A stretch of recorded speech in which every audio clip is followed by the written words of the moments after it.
Hello, everyone, and welcome to today's artist talk. I'm Natalia Libedinskaya. I'm the program director here at the Vancouver Biennale, and it's my great pleasure to introduce Dina Goldstein, who is a Vancouver-based photographer and visual artist whose work I've been following for years and years and years, and she's worked with us in various capacities for years and years, and she has an upcoming project on billboards here and hopefully an online exhibition on ephemera coming up soon as well, and has shown her large-scale narrative photography internationally and throughout Canada.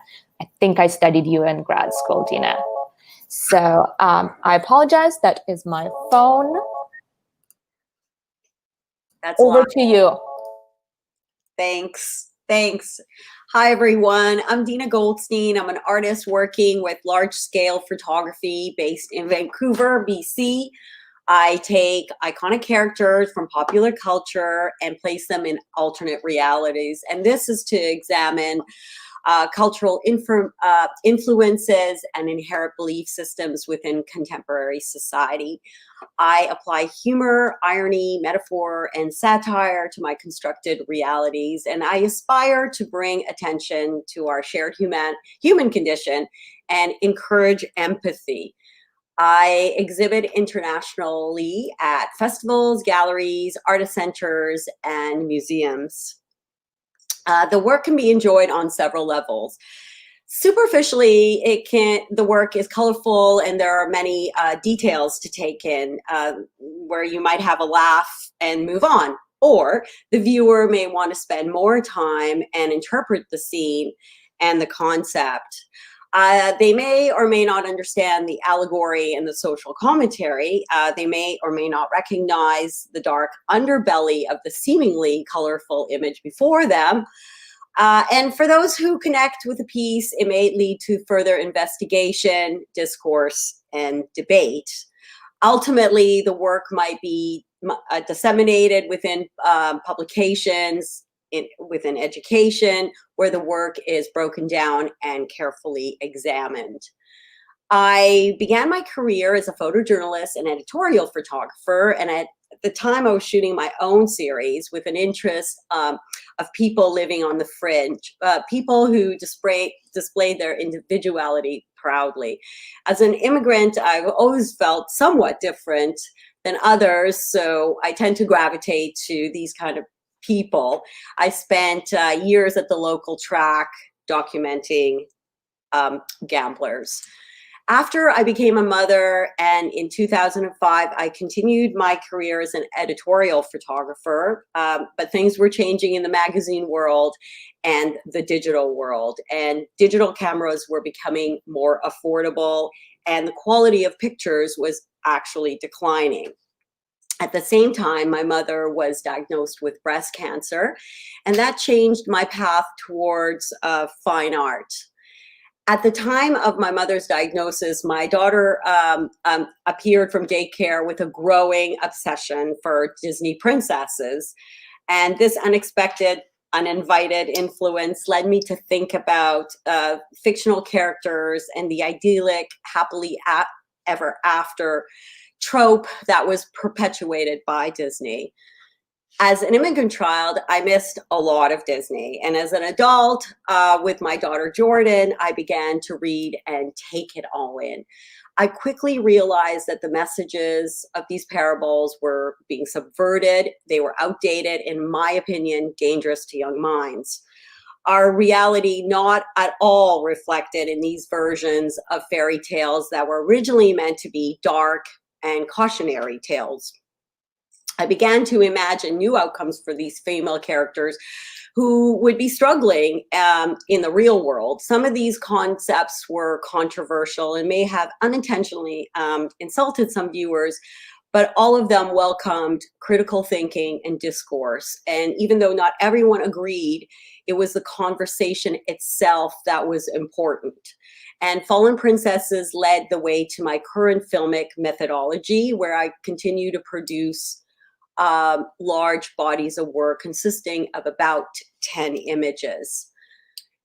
After the success of Fallen Princesses, I continue to be inspired by my daughters and the influences of the unconscious collective or our common imagination. I created a 10-piece sequential narrative that played out in a life-size set that would play out this failing marriage of Barbie and Ken. And for this series, I could not rely on available locations, so I had to build a set. I also began to document and film the process. And I produced behind the scenes videos so everybody could get an idea of my process. For In the Dollhouse subverts the idealized lives and marriage of the first sexualized dolls ever and critiques the myth of perfection. It all ends up with Ken discovering his authentic self as he steps out of Barbie's shadow, and Barbie's fate is grim as she succumbs to an emotional breakdown and cuts off all of her golden locks. Unwittingly, my work was taking on its own life with a broad theme of disillusionment at its core. In 2012, I was awarded a residency to Mumbai, India, and that's when I was inspired to create my next series, Gods of Suburbia. I've always had an interest in culture and religion, and in school, I was enamored by biblical stories and characters. I chose 10 religious figures from the major belief systems in place, humanizing them, having them instantly recognizable, and again, challenging them with a complex narrative. I know that I'm dealing with very sensitive issues, and in some cases, I could be putting my life in danger. In the case of Muhammad, I knew that it was important to include him in the series. And in this piece, I'm referring to the great cultural divide of the East and the West.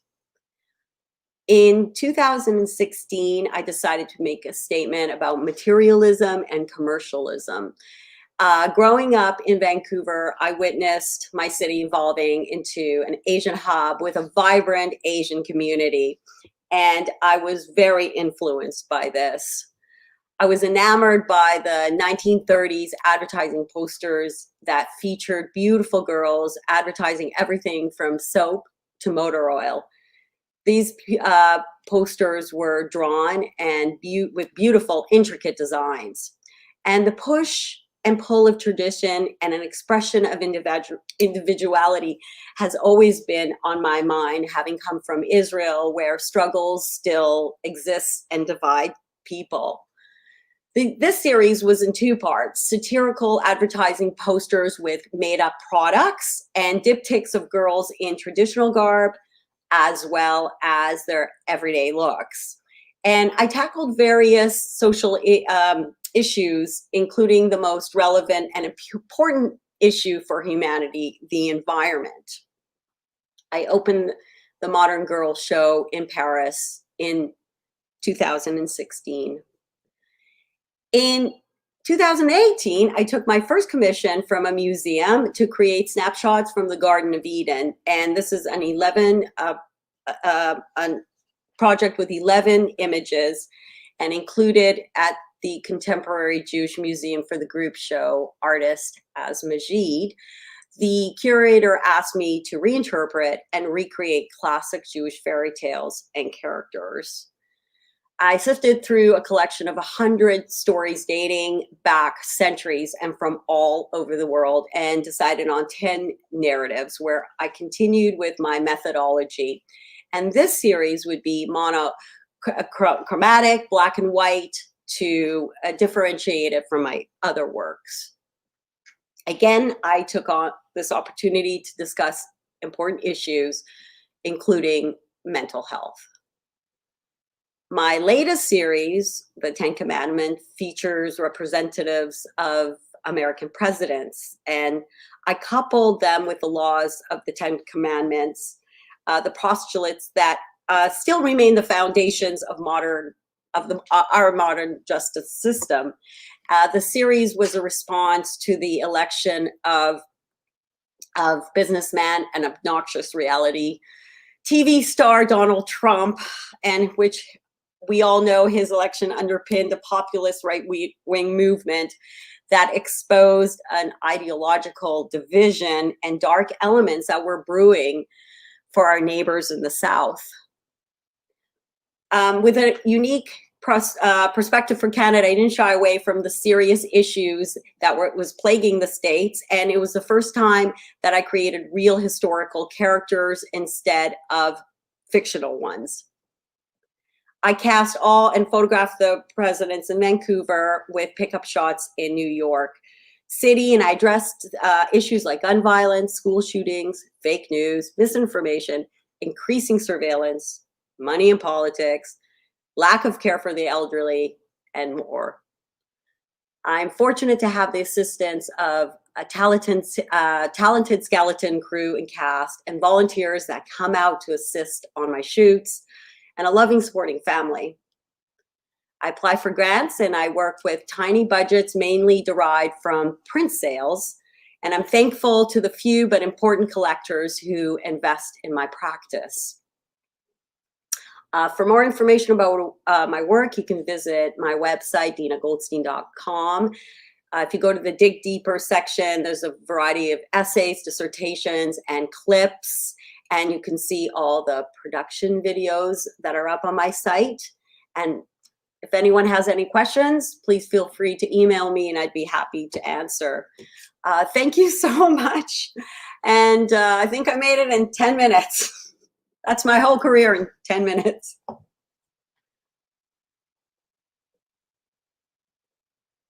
Hello?